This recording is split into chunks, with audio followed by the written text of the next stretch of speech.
Seja bem-vindo ao podcast Arquivados, um programa que investiga os maiores e mais enigmáticos casos não solucionados da história.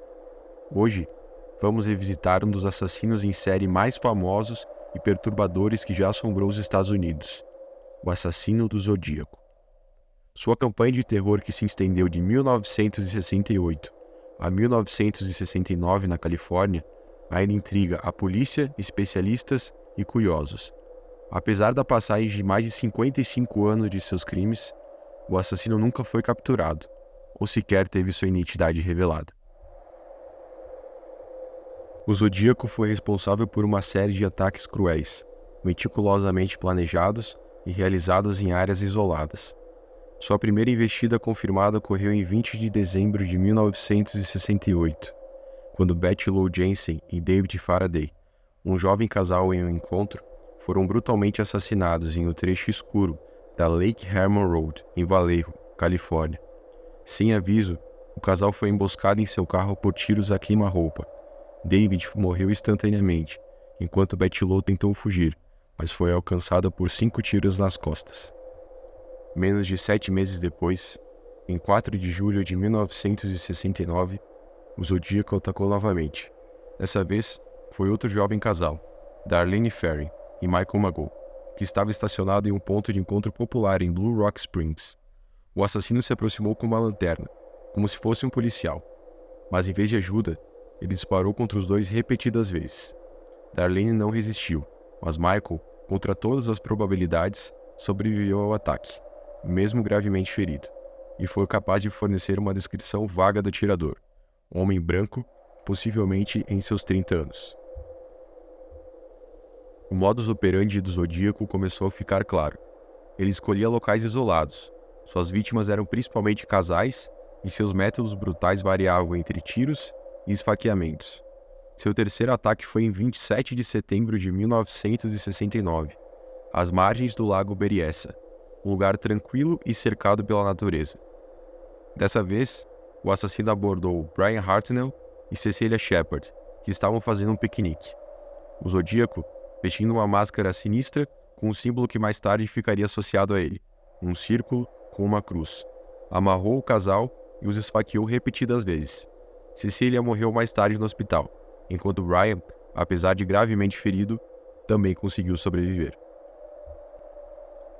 Em seu ataque final confirmado, em 11 de outubro de 1969, o Zodíaco mudou completamente seu padrão. Ele não atacou um jovem casal em um local afastado, mas sim um taxista solitário, Paul Stine, no movimentado bairro de Presidio Heights, em São Francisco. Após atirar em Stine, ele friamente limpou o carro do taxista, retirou um pedaço ensanguentado da camisa da vítima e fugiu tranquilamente do local, à vista de testemunhas.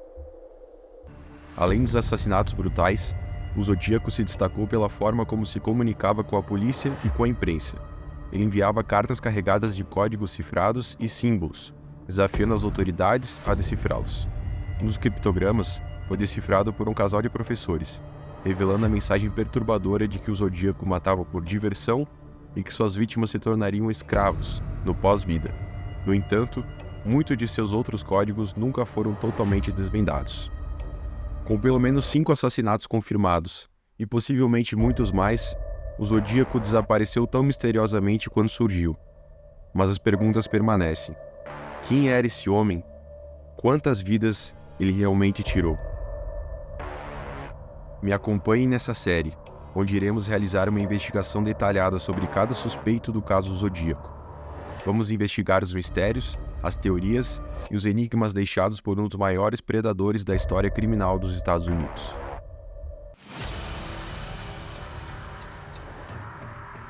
Arquivados. O caso Zodíaco. Episódio 1. Arthur Liado.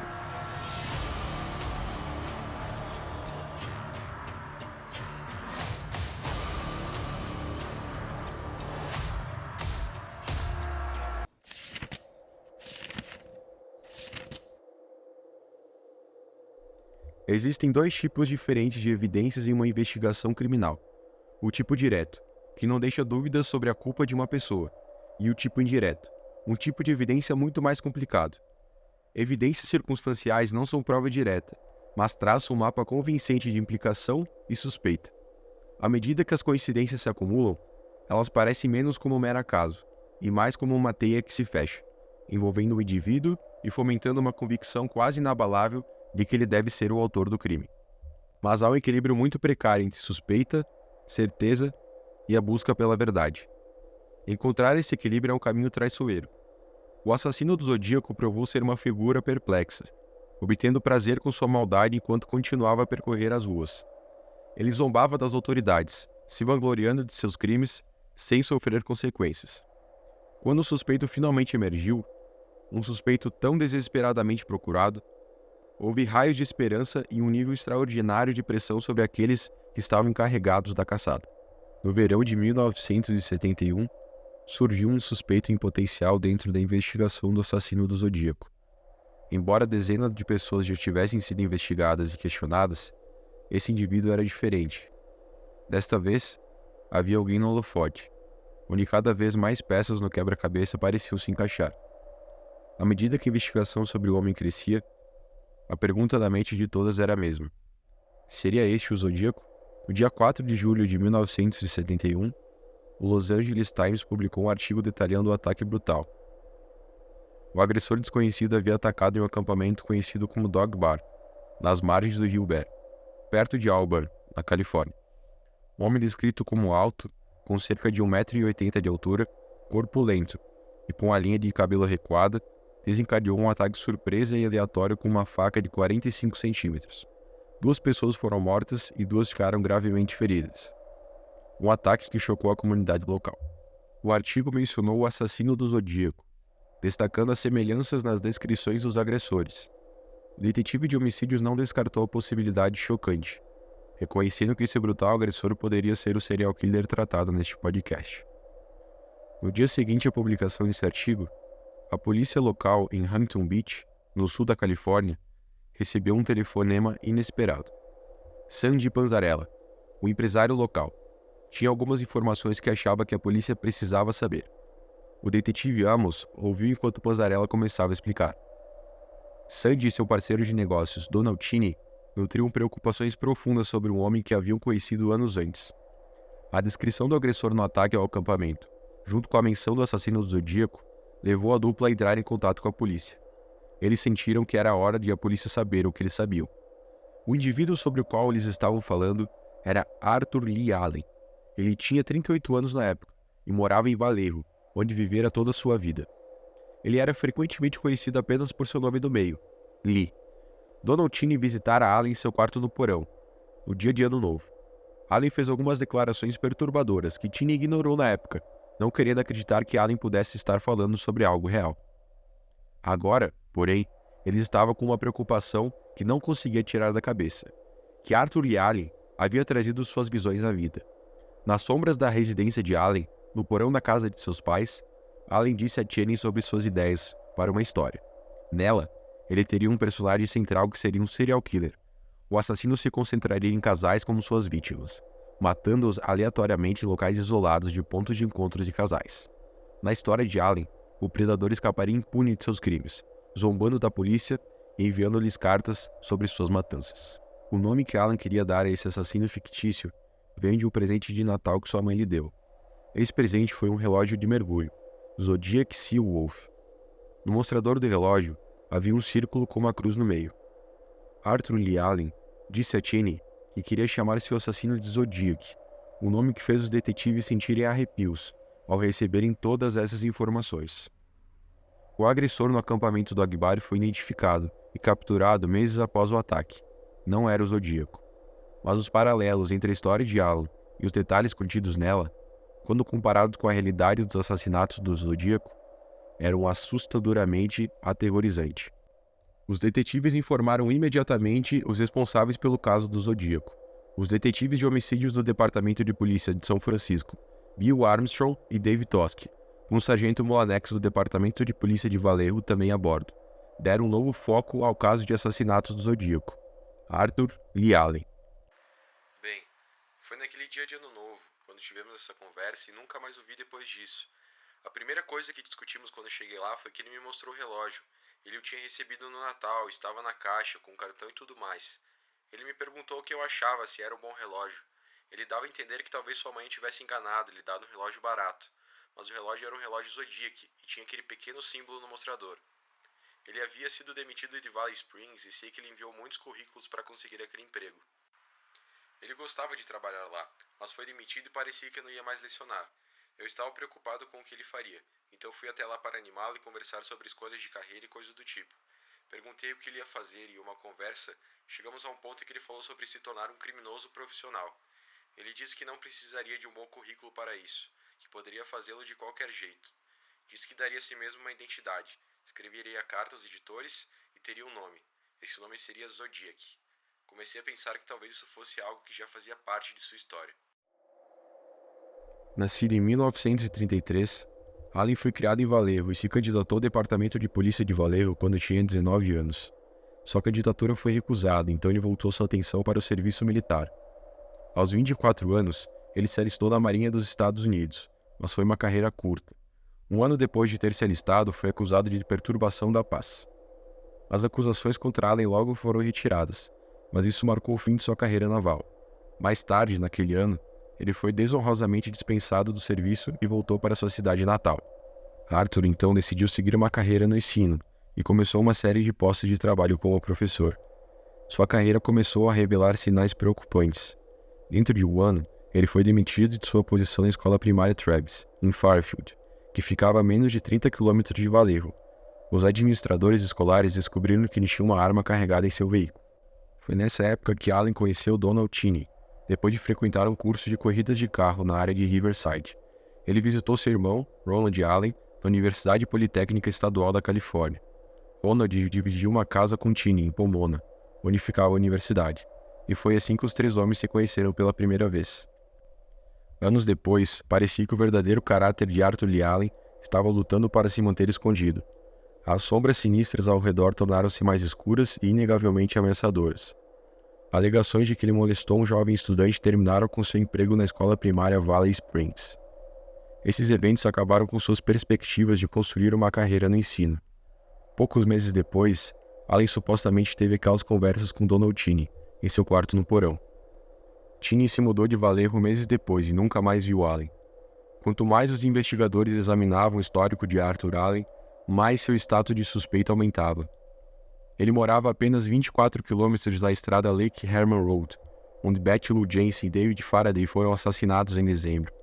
O local do segundo ataque, em Blue Rock Springs, tirou a vida de Darlene Ferry e feriu gravemente Michael Magoo, ficava a apenas 6 quilômetros de sua casa.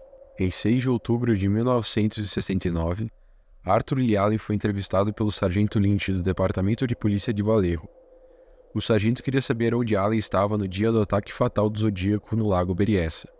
O relatório da polícia não indica por que Allen foi entrevistado, mas teve conhecimento que ele estava na área de South Point Range, a cerca de 150 quilômetros de São Francisco naquele dia. Ele chegou no dia anterior, passou o dia dirigindo e foi embora na tarde do ataque. Ele disse que chegou em casa em Vallejo por volta das 16h30. Não havia testemunhas que pudessem confirmar seu paradeiro e os horários naquele dia. Armstrong e Toschi não tinham pressa quando se tratava de Arthur Lee Allen. Eles estavam determinados a reunir o máximo de informações possíveis e abordá-lo no momento certo. Decidiram investigar seu passado discretamente, conversando com aqueles que o conheciam, na esperança de descobrir qualquer verdade oculta. Em 1971, Allen tinha 1,83 de altura e pesava cerca de 113 quilos. Ele tinha um rosto largo e um nariz proeminente, com cabelos curtos e escuros. Ele geralmente penteava o cabelo para trás e às vezes usava óculos. Ele não era nada pequeno e muito imponente. Nas escolas em que trabalhou, os pais se queixavam de um interesse doentio e preocupante que ele demonstrava em seus filhos. Enquanto trabalhava em posto de gasolina, ele levou a filha adolescente de seu chefe em uma viagem de barco sem a permissão dos pais. Durante a viagem, fez tentativas inapropriadas com a garota. A jovem contou aos pais quando voltou, que seu emprego foi imediatamente encerrado. No entanto, nunca foram feitas denúncias à polícia sobre esse comportamento, e ele não foi investigado por isso. Donald Cheney revelou mais comentários que disse que Allen fez. Ele falou sobre um livro que se lembrava distintamente de ter lido, O Jogo Mais Perigoso. Uma história curta escrita por Richard Connell, sobre um caçador que se vê preso em uma ilha caribenha isolada. Ele encontra outro homem na ilha, que logo lhe dá um ultimato terrível. Ele deve se juntar ao homem na caçada de outros humanos pela ilha, ou concordar em ser presa e ser caçado. A história segue as tentativas desesperadas do caçador de sobreviver depois de se recusar a participar do jogo e caçar outros humanos. O caçador prevalece usando sua inteligência e habilidade de caça para enganar o predador que tenta matá-lo. Alan disse que esse livro o marcou profundamente. O enredo fascinava e excitava. Perturbadoramente, Tini também relatou que Alan fez declarações sobre ser capaz de atirar com precisão no escuro.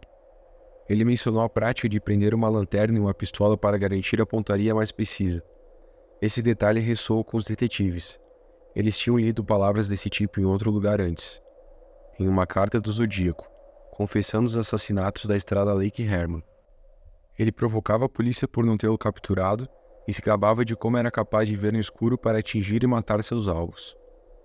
Em 4 de agosto de 1971, Arthur Allen estava trabalhando na refinaria de óleo Penol, da Union Oil, onde era empregado como químico júnior. Ele estava trabalhando lá como um emprego de verão antes de retornar à Universidade Estadual de Sonoma, para continuar seu curso de graduação em ciências.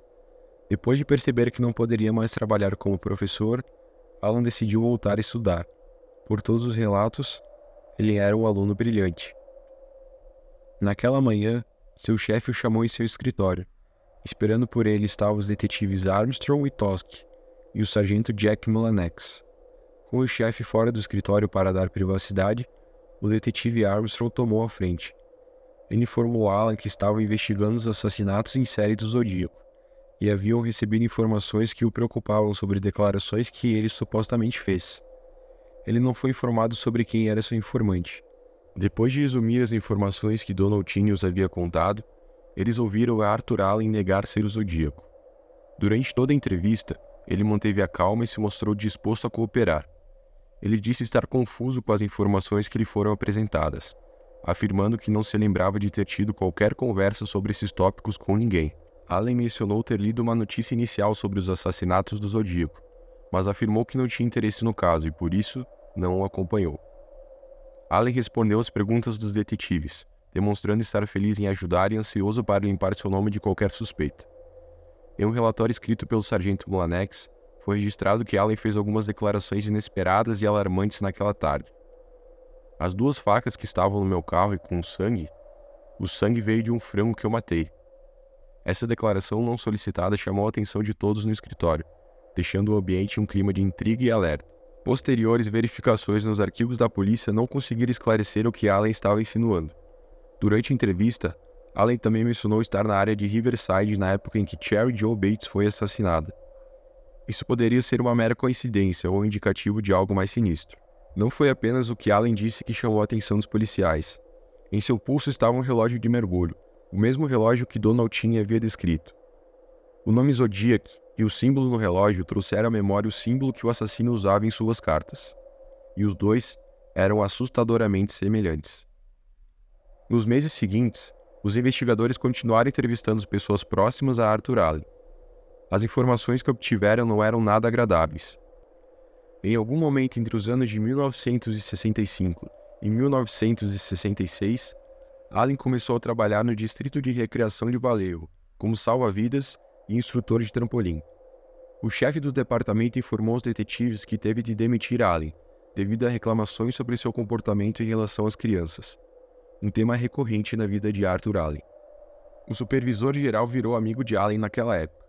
Em uma visita que ele e sua esposa fizeram à casa de Allen, o ambiente rapidamente ficou desconfortável. Allen mostrou-lhes alguns papéis que continham uma escrita ordenada e uma série de símbolos que eles não conheciam.